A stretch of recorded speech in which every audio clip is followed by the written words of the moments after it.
Hi, everybody. Welcome to Overcome Overwhelm and Write Your Book. I am Anita Henderson, the author's midwife, and I am here with my wonderful, fantastic partner in success. We've said that for so many years. So many Candice years. L. Davis of GoWriteSomething.com. Hey, lady. Hey girl, I'm excited because this is such a wonderful time for people to be writing, but a lot of people can't bring themselves to do it. It's just so much going on, so I much know. distraction, but it's still possible. It is possible. The nice thing about it is that there's lots of people with lots of things to write. The unfortunate part is that there are a lot of distractions. Yeah. There's some added chaos in the world right now, considering our global health crisis. I just refuse to name it, like to call it out. Oh, and see, I name it because I'm just not interested in giving it so much power that I can't say its name. That you can't say it. I But heard see, that. if you read the Harry Potter series, you would understand that. See, I'm so not a Harry Potter. I'm not a Harry Potter geek like you are. Because they can't say, no one will say the enemy's name until Harry steps up and starts saying it, because they're all so afraid of him that they won't say his name. And Harry's like, okay, I'm just going to say it. Like, let's stop giving him so much power. It's like Candyman, huh? Don't say it 3 times. Girl, well, I'm not going to do that, but yeah. That's some real stuff right there. Huh? Well, listen, everybody, we are excited that you joined either live or watching the recording. And we're excited that there's this many people who have some ongoing work, writing projects, whether it is an article, blog post, book, most likely. Many of us are writing a book, including Candice and including myself. So we're in this with you. But there's some things we want to cover. We realize that it's overwhelming sometimes, especially if you are not used to spending this much time at home with your family or just away from your regular routine. Yep. For Candice and I, working from home is normal, right? That's our everyday. Totally normal. I talked to a client yesterday who has a day job, and she now is at home. She's not working from home. She can't work at all. She's at home with her kids. Now, she has a 4-book deal with a major publisher she's supposed to be writing book 4, and she can't even think of an idea right now because she can't find the space in her day. She hasn't figured out how to make the space in her day to have enough quiet to even think of an idea. Oh my gosh. So everybody's struggling with the same issues. So just know that we feel your pain. We get it. We're writers, we're authors, we're entrepreneurs. We know what it's like to have a project and even a deadline and struggle to try to get it done. Yeah. So I've been coaching authors for over a decade, and I've worked with dozens of them, and we work through stuff like this in order to get to a good manuscript. I've been writing all my life, ever since I could pick up a pen or a crayon, whatever.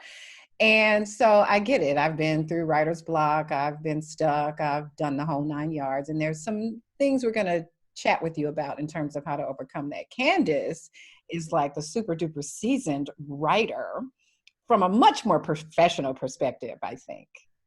What are you bringing to the table?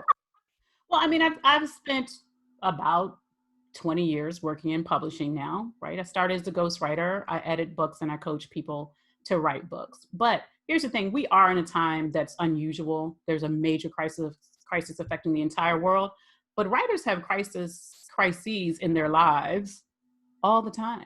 Your life doesn't stop just because you're writing a book. So a writer may be writing a book and going through a divorce or dealing with a sick child or get laid off from a job. And if they have a deadline, whether it's for themselves or for a major publisher, they can't just say, oh, well, something came up in my life, so I'm not going to write the book. They have to take some tools and actually use those tools and finish writing.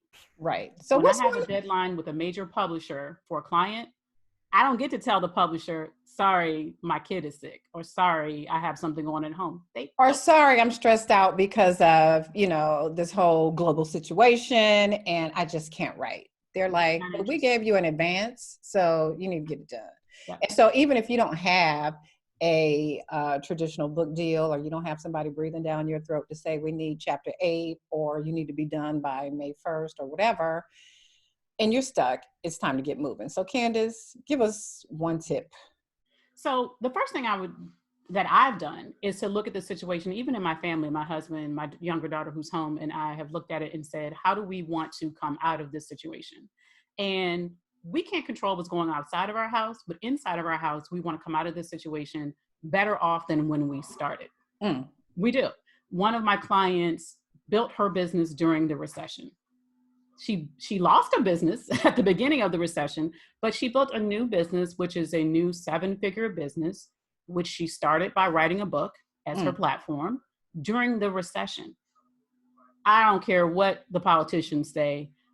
Things are going to change for us economically in this country. Yep. And we have to take control in our lives over what we can control. And this can be an opportunity, or it can be a personal crisis. Yeah.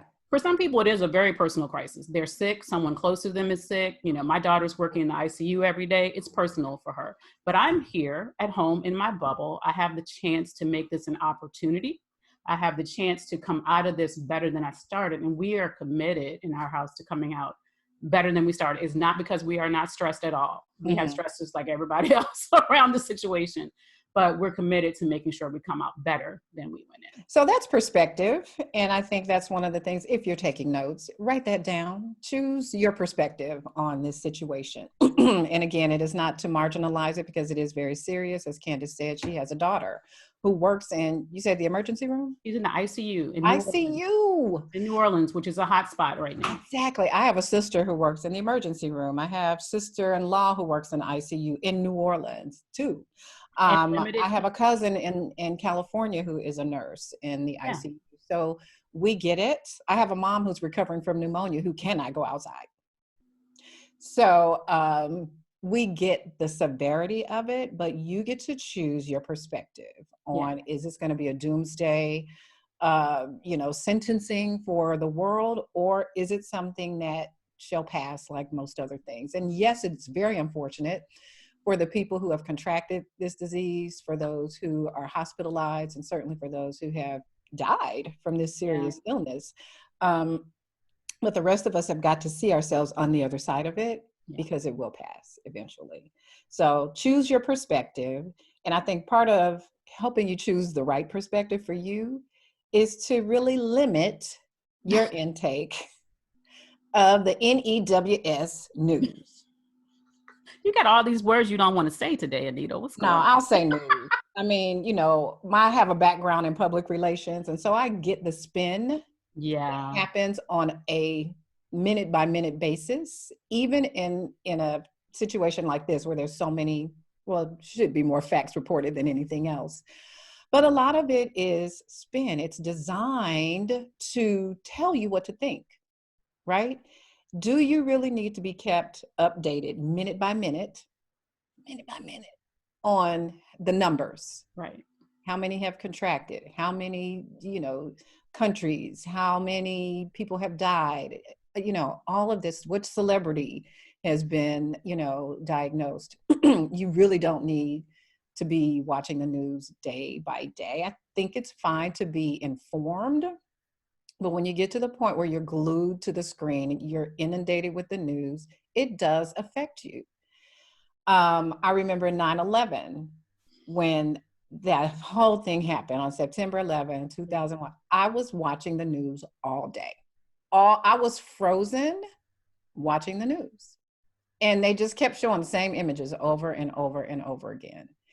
And so I know what that feels like. It was extremely counterproductive, extremely depressing, and fear-filled. And the same thing can happen in this situation. Yeah, I think it's responsible to stay abreast of what's going on. You have to know what's going on. Is there a stay-at-home order? Is there a curfew? Things like that. But inundating yourself in the bad news is not going to help you focus on writing. And remember, they're not showing things like how many people have tested positive or have this virus, have been exposed to it and are okay, because they don't know how many people have been exposed to it and are okay. But they do know how many people have died. So they keep reporting death and destruction because those are the numbers they have and can measure. I did see a YouTube video or something of a young man, teenager, who created this app or website or something where he's tracking the cases, but he's also tracking people who have recovered And I wish I could find it. Maybe I'll send it to Well, you. the thing is, there are probably thousands more people who have recovered who we don't even know Don't even know. had coronavirus. They Right. thought they Leave had it to a vaccine. teenager, though, to realize that we need to see that side of the We need story, to too. see the positive side. Right. Yeah. Right.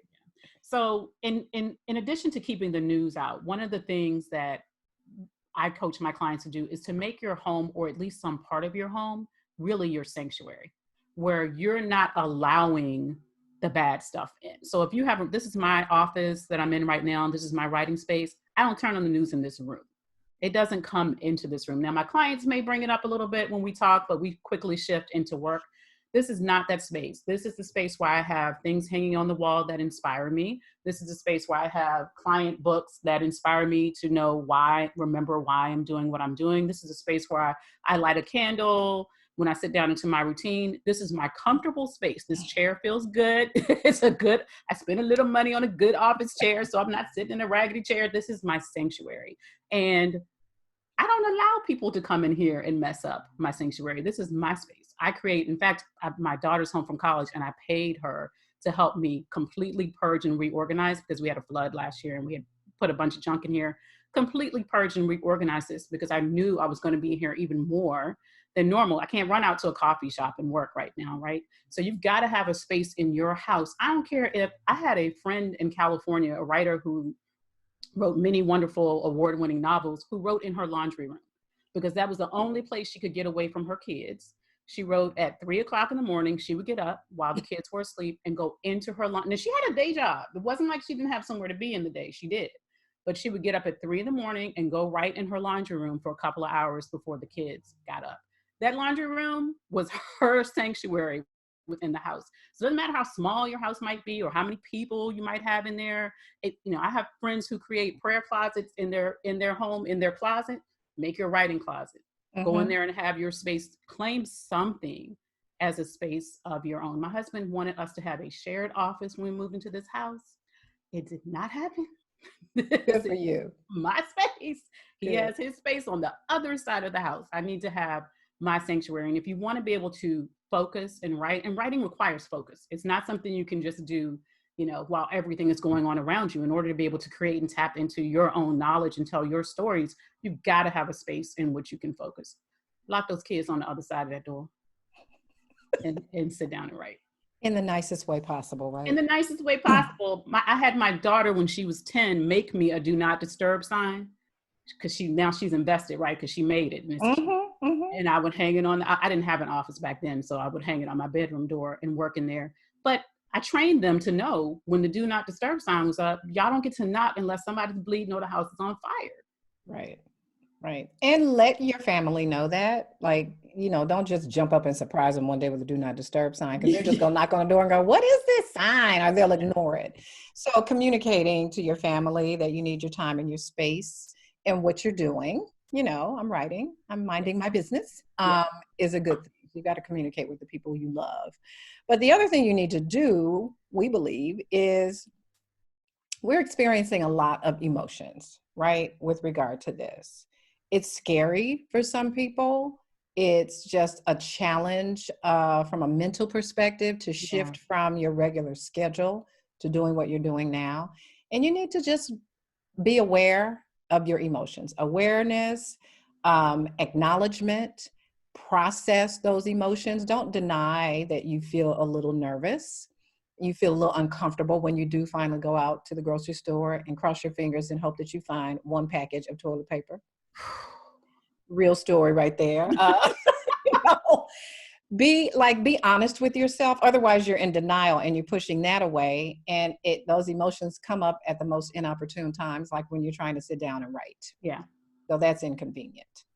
Yeah. One of the best ways I've found is, before you start writing, to just do a brain dump or a thought download or free write, whatever you want to call it. And I will literally set a timer for 7 minutes, 10 minutes, whatever I think I need that day, and write out everything that's on my mind. So I'm concerned about my daughter. We had a death in the family last week and I wasn't able to go home. Chris, Grandma Duck passed away. So I wasn't able to go home for that. So that's one of the things I had to put on a page, because it didn't feel good to not be able to go home and support my family in that moment. My mother lost a friend to the virus already. She has two more friends in the hospital with the virus right now because they were all exposed at the same time.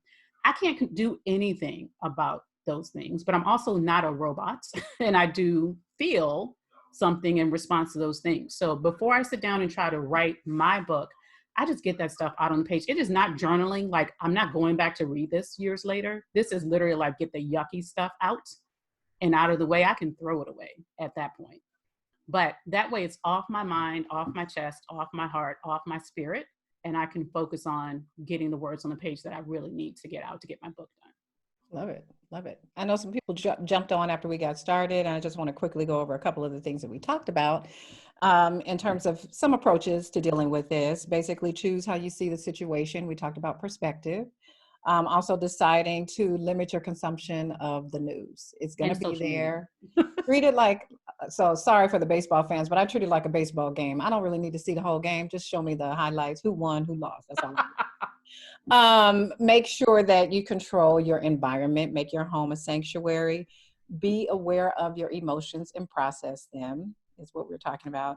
And then I think keep in mind, especially if you're writing a book or anything, obviously, that's going to be read by other people, keep in mind how that work is going to serve them, right? Sometimes that really digs into your why. Why are you writing this book, this article, this blog post, whatever? Keep your reader in mind and the goodness that you hope to convey to them, whether it is a self-help piece or something inspirational, or if you're teaching something or entertaining them. Keep your reader in mind as you make it to your writing cave, whether that's the laundry room or a separate room in your house or a literal closet. Keep your reader in mind. Yeah. The reality is that the same problems and goals that people had before this crisis hit, they still have right now, and they will still have when this is over. So people who want to grow their business desperately want to grow their business right now. And they're still going to want to a few months from now when your book is done. People who want to lose weight, who want to discover how to eat healthier, whatever it is you're writing about. Or if you're writing a memoir, people who want the inspiration that they would get from your memoir, that's not going to change. It's not going away. So if you step up, listen, some people are not going to be able to focus enough to complete any project during this time. And that's perfectly fine too. If they can't do it, this is not the time for them to do it.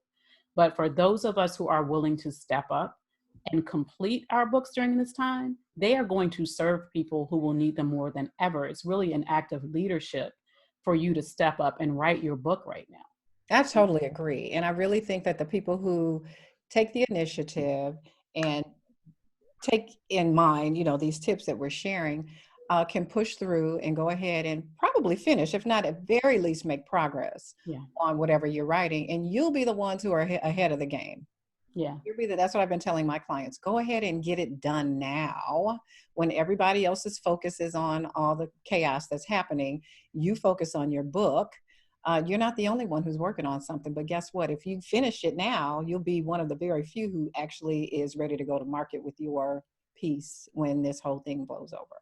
Yeah, I had some clients who were planning to launch in the summer, and now they're wondering, well, should they put off their launch? It doesn't matter. Finish the book now, and then you can decide if it's the right time to launch or if you should wait a few weeks or wait a few months. And of course, it depends on what kind of book you're writing, but don't worry about what the launch date's going to be. Get the project done, and then you have an asset that you can use, an asset that's going to serve your readers that will be ready and available when you're ready to use it. Yeah. Talk about some goal setting stuff, Candice. Yay, goal setting. So, we love that, right? We're so ridiculous. We love planning and we love goal setting. But this would not be the time, in my opinion, to set huge goals. Like, I'm going to write 3,000 words a day when you've never written more than 300. Like, don't stress yourself out like that. The point with the goal setting is to just make progress every day. So if that is 1 page a day, commit to 1 page, but make sure you commit to something you can actually do. If you commit to 5 pages and you find that you're only writing 3, you're going to end up beating yourself up every day because you're not hitting 5. Just commit to 3. It's fine. You're still making progress. At the end of the month, you've written 90 pages. Exactly. If you write 3 pages a day, that's a lot. Yeah, I agree. I was on a weekly writing call earlier, a couple hours before this. And I just jumped in. I was frantic. I was almost late, and I just got in, and I hadn't mentally set a goal for myself for that. And so when the time was up, the host says, okay, how did everybody do? And I was like, I got some words on the page. I did that. Oh, I don't progress. know how many words, but I put some words on the page. So if that's that's the most you can say at the end of your writing session, that you put some words on the page, then that's progress. Yeah, yeah. And the next action I would take is to really carve out your time and space, because right now it is so easy to let other people dictate your schedule. So for one thing, people are at home, right? So they want to call you. They don't realize you're working. I work from home, ma'am. I'm working all day. They want to call you in the middle of the day. They want to be texting. They want to be DMing, all that. Control your schedule. You do not need to respond to every notification and every ring of the phone. I mean, my parents respect my schedule because they already know. My kids know. So beyond that, I don't need to answer the phone for anybody else, right?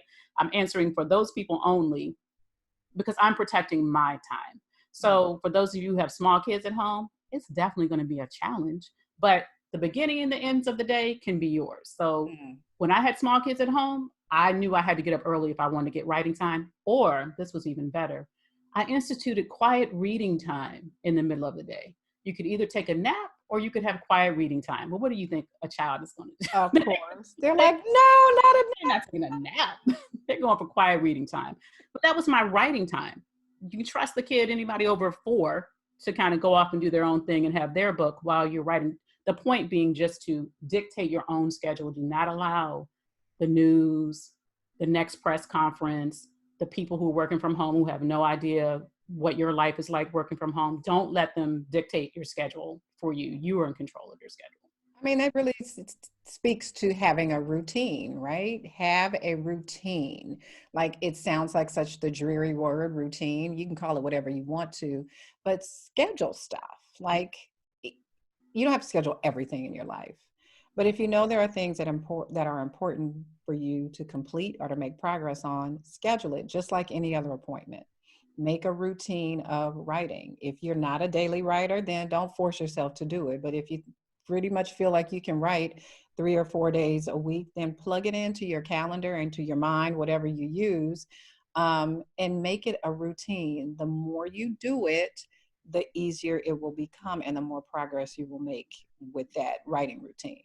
Sure, I see Cherie shaking her head. Yes, yes. And bring in what you need to make that routine work for you. So I have certain music channels I put on where when that music channel is on, I know I'm going into writing zone. That's the only time I listen to that lovely lyrical, no words music in my house, is when I know I'm going to sit down to write, right? So a cup of tea, a cup of coffee. My husband does not write. He's a writer as well. He does not write without a cup of coffee, and he's not even drinking it half the time. It's just sitting there, but it smells good. It's the smell. It's the aroma. It's warm there. It's a part of his routine. So whatever you need to do to make that routine comfortable for you. I did have one friend who had a candy bar every time she wrote, but she gained 20 pounds while she was writing her book. So I don't recommend that. No. But whatever you can do to make it a healthy part of your routine, definitely, so that your mind knows when I sit down in this space and have this cup of tea and have this music on and that candle is lit, we're writing.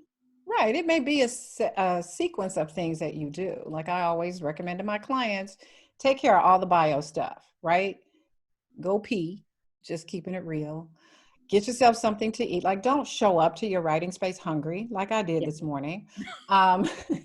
Thirsty, tired. You know, sometimes you might, and we may have more time to do this now than ever. Maybe you need to take a nap before you decide to write. Because if you're sleepy, what do you think? It's like reading a book. Like, I don't know how my mother does this at night. She reads at night. I don't do that well in bed. So you're trying to write and you're falling asleep. You're reading the same sentence over and over. Your writing is all jumbled. You know, find the time of day that works best for you. Take care of those bio needs and set the scene. Candice talked about the candle, your favorite drink, your favorite music. I'm suggesting make sure you come well fed and well hydrated. Maybe I like to have a little snack, maybe a little cup of trail mix or something near my writing table. Whatever you need, make it a routine so that when those things are set, you know it's time to write. Yeah. And then celebrate your accomplishment. Like, even if you only wrote 150 words today, you made progress on your book. And celebrating, it sounds like a small thing. You're like, I don't need to celebrate until I'm done. It actually matters. I mean, Mm. we look at Dr. BJ Fogg out of Stanford. He's a social scientist, and he wrote a book called Tiny Habits. And he talks about how you develop habits. One of the ways you develop habits is congratulating yourself for doing the habit. So Mm-hmm. even if you only wrote 150 words, if you say nothing else but "great job, Chris" at the end of your writing session, your brain starts to think, "Oh, I want that reward. So let me write those words again today." Yeah. Celebrate the fact that you did Love do it. it. Love it. Love it. And then we talked about those healthy habits that kind of keep you primed and ready to be your best when it's Yeah. time to write or whatever you need to do. Again, this is an unusual time. We have more time on our hands at home than we normally do. But we don't want to ignore the healthy habits, the eating well, moving your body, call it exercise, workout, whatever you want to call it. But incorporating those healthy things to keep your mind sharp, to keep your memory sharp, to keep your body in tip top shape. Yeah. It We've does been make a walking a difference. lot lately. Yeah. Well, I have to find a new walking place because too many little kids out here now. So I know. it's ridiculous. I had to stop going to my park. I love to go to a park Yeah. nearby, and it's so crowded. Like I drive in there and I'm like, where did all these cars come Can't from? social distance there. But You cannot. my mom lives in the country, so she could easily go outside and walk, but she didn't want to go outside. I told her, just walk around your house. As Mhm. long as you're getting some movement in Yeah. your day, and there are a million videos obviously online if you really want to exercise. My mother is not going to do that, but just get up and walk around your house, get some exercise.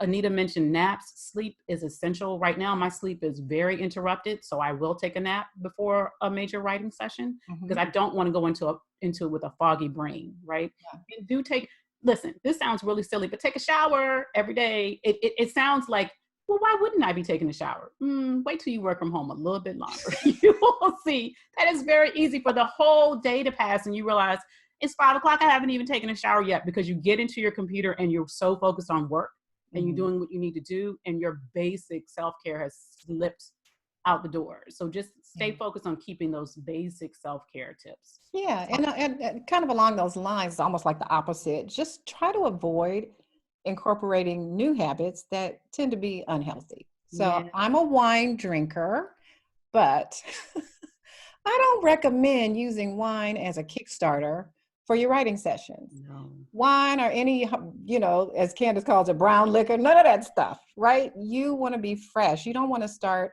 in this time, again, with the stress of the news and everything that's going on, to start incorporating unhealthy habits, Right. either becoming a couch potato or using other substances Right. to inspire you or to numb you. Don't do that. Yeah, they show, in the movies, they like to show great authors who, sit around and drink while they write. It does not work. All it does is slow down your brain and make you write dumb stuff. Yeah. So you don't want to write dumb stuff. That's a waste of time. Save that for after you're done writing. Yeah. Anita, there was one thing we talked about before everybody got on, which was quickly, I want to share it with everyone, which was the idea of bad writing. Mm. Accept the fact that your first draft is not going to be good. Anita and I have been writing for literally decades. We've studied writing, we've worked with great authors, we've coached lots of authors. Our first draft of anything is still not good. We Mm-mm. would never have published a first draft. So do not beat yourself up because you look back over the first 50 pages or 20 pages or whatever and see that, oh, well, I would never share this with anyone. I would hope not. It's a first draft.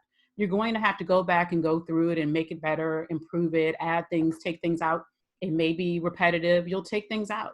You may need to include more examples or something to shore up evidence of what you're saying. So add it. Don't expect your first draft to be great. It is not going to be even good. That's the reality of writing. Take that pressure off and just get it written all the way to the end. Then you can worry about rewriting and making it great. Yeah. And I think one of the final things we want to share is to just, even though we are practicing social distancing, we want to remain connected to people, right? We have wonderful technology like this. There's always the telephone. But there's so many ways for us to be connected to people who matter that we want to encourage you to continue to FaceTime, Skype, Zoom, telephone calls, email, text message, whatever you need to do to stay connected to the people who you love and the people who matter to you, those inspirational friends, those, accountability partners do what you can to stay connected on a regular basis. Yeah. You ready for some Q&A? Yes. All right. Let's unmute everybody. So I would like to find out who's working on what, and then any questions that you have. So everybody's unmuted and just have at it. Who's got a comment, question? Chris? Beryl, Oh, hey, Beryl, what you got? a new book title for a children's book. Yay. Share. Well, the inspiration came from my daughter, who's a chef, and she's working with children. So it inspired me to see it as a book. And she's having so much fun with it. And I've discussed it with her. So I have a title. And every time I get a new idea, I just write down a word or a sentence. Okay. You're not going to tell us the title, Beryl?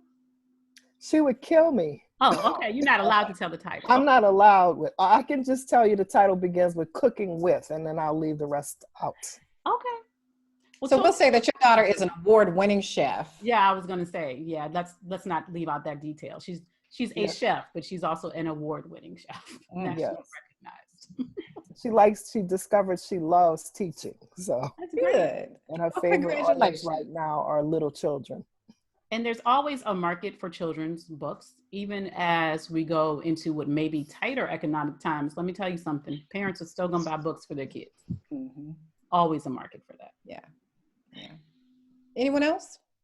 Chris, you had something? Well, I'm just, right now it's just ideas. And I'm also kind of like Beryl, I kind of got, just kind of inspired by my daughter and my grandbaby. So kind of like one of my first kind of line of children's books, kind of. For this one, it's called like Yogi Mama. Oh, nice. Is a yoga instructor, very California lifestyle, vegan, and so just kind of like I have the idea in my mind of how I want it. Kind of hard for me to explain it without I'm a visual person, so it's kind of hard for me to explain. But so just children's books is where my mind is kind of headed. But in the idea stage, I still recommend that you have time every day for your book, even if you're not at the point of writing, because that's the time that you could use to kind of process and brainstorm your ideas, start deciding who your characters are going to be, what your characters want, what kind of story ideas you have. But just keep coming back to it every day. That's going to make it a lot easier to get to your final idea that you want to write about. So I almost feel like that's the part that's kind of holding me back, because it's like I already see how I want it, and I'm more focused on what it looks like than what it actually sounds like. So. But that's okay. That's because you're just starting from a visual place. That's fine. So once you start from there, you know who your characters are, then start figuring out what your main character wants. That'll give you some good story ideas there. Yeah, as you envision what they look like, think about what their personality is and write that down. Or just, I'm a fan for those visual clients of mine. I tell them to find an image of something or someone that looks like their character. So maybe this is your opportunity to flip through some magazines or go online and, download some images that look like your, three main characters and really start to develop personalities for them. And you can write that information down too. So, yeah. Just keep coming back to it. Anybody else? Shireen? Hi guys, thank you guys for Cherie or Shireen? Shireen. Cherie, if I'm assuming that's your name, we're the same person. I just got an M on it. No, I appreciate you guys for having this. Candice knows that I sent in an email a few days ago, literally saying I need some accountability. Simple as that. I mean, I'm Candice. I'm still working on the same project I was over the summer. So the idea is still there. I'm hit or miss in terms of being productive. And that's just frustrating because you're right. I have the time and I want the structure. So the question that I have, and I think, and Anita, you mentioned it, I don't even have like a black. I don't even have a writer's group, accountability group, or anything that I can kind of just bounce things off with. I work working from home is the norm for me. My business is, my bubble, but it's very digital and automated. So, that's I'm a solopreneur with independent contractors who's also an only child. So I'm able to kind of be by myself and be okay with that. Hmm. But I'm also a social person. So for in terms of writing, I don't want to, like you said, I want to come out of this being done Yeah. with one project and very, very significantly moving on my way on another. And Candice, they're the same project, same two books. So if you guys can suggest any accountability groups or challenges, I just need somebody. I need to know that I'm working and somebody's working with me, and my competitive edge will Yeah. keep me going because somebody's right there with me. I got a Peloton, and the best thing is when I know I'm racing against somebody else, I go harder than when I go by myself. Okay. Well, Candice and I have done a virtual writers lab a year or so ago, and we might revive that. We'll keep you posted on that. But I will, Shireen, share with you and everybody else listening to just get into your mind and visualize yourself with the completed whatever you're working on. Like you've got to see yourself complete. This is very mental, right? You have to envision holding your book in your hand. Envision talking to people about your book. Done. Envision handing over a copy of your book to someone, whether you're selling it to them or giving it to them. But envision that it's finished. Because as I tell my clients, when you finish writing this book, you don't have to write this one ever again. You can work on the next one, that's fine. But you never have to write this book again. It's done. But you have to see it as done. You have to visualize yourself as the author that you dreamt of when you first started the project. See it finished. Okay.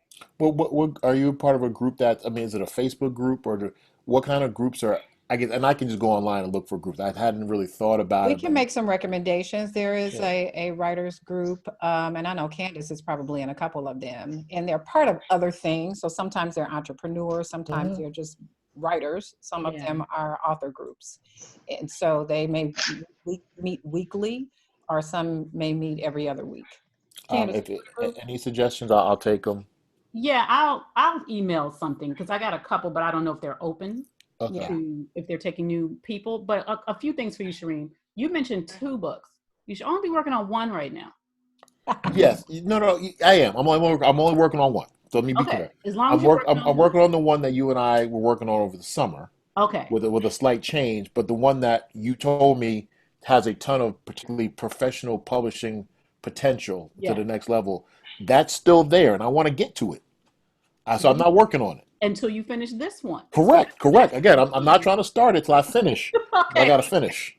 I just want to make sure. So, and then a couple of things that for the competitive people in my life. So, I don't know if you've ever seen the Jerry Seinfeld talks about how he wrote every single day for however many years, Hmm. right?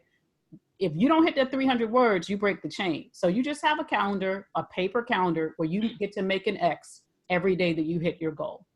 And I'm trying to tell you, when you've made 5 or 6 X's in a row, you're not going to want to miss that X. You're not competing with anybody but yourself in that calendar. It's a really super simple way, whatever your goal is, if your goal is 30 minutes a day or 3 pages a day or 300 words a day, don't break the chain. Put that on there.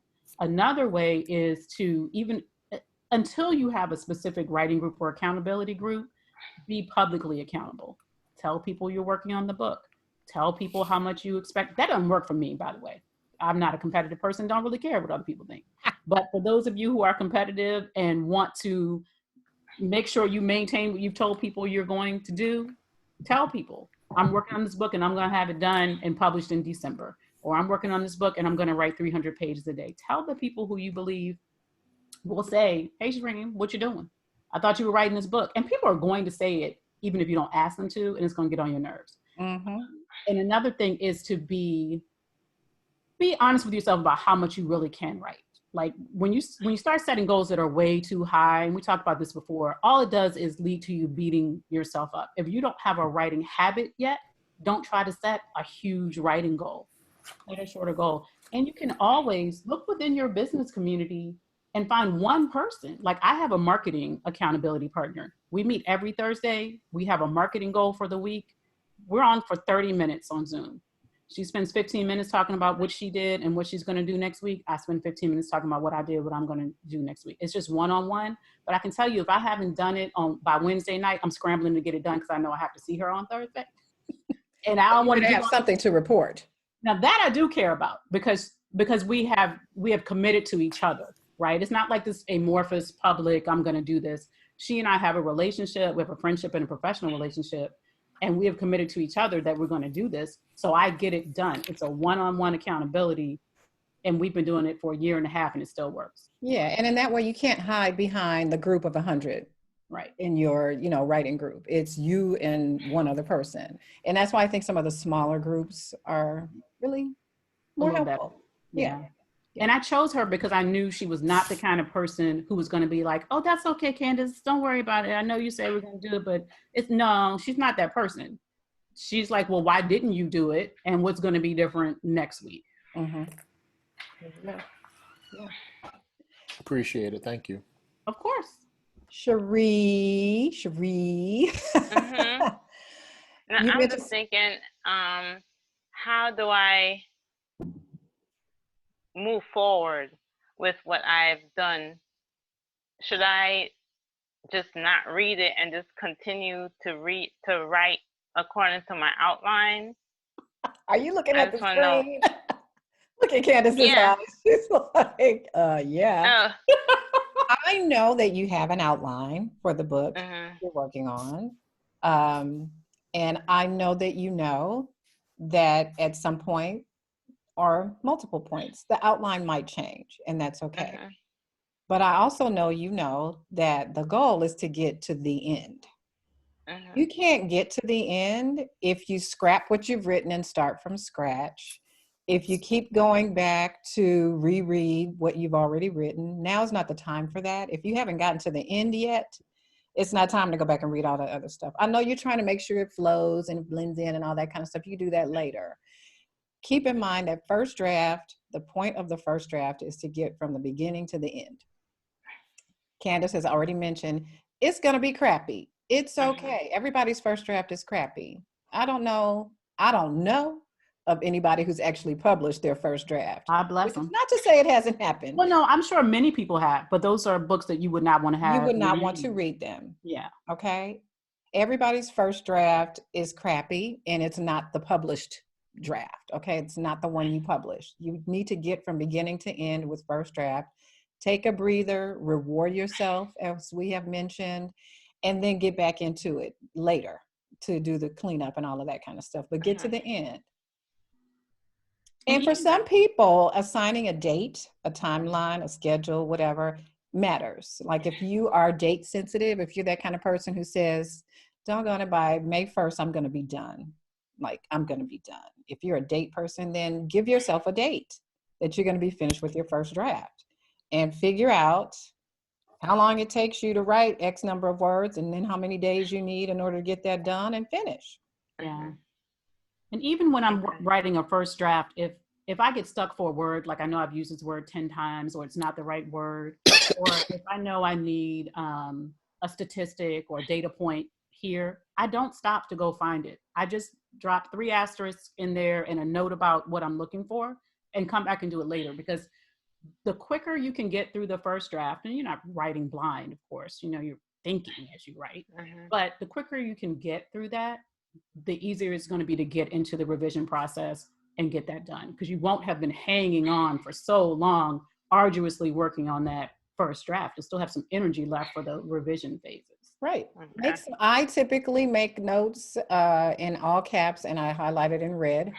So I know that here's where I was going to explain, when I come back, I'll explain this further, or I make a note, I need to do some research and look into whatever of this thing that I'm trying to explain. So make notes to yourself, or maybe Cherie, I know you're working on something that might include some dialogue.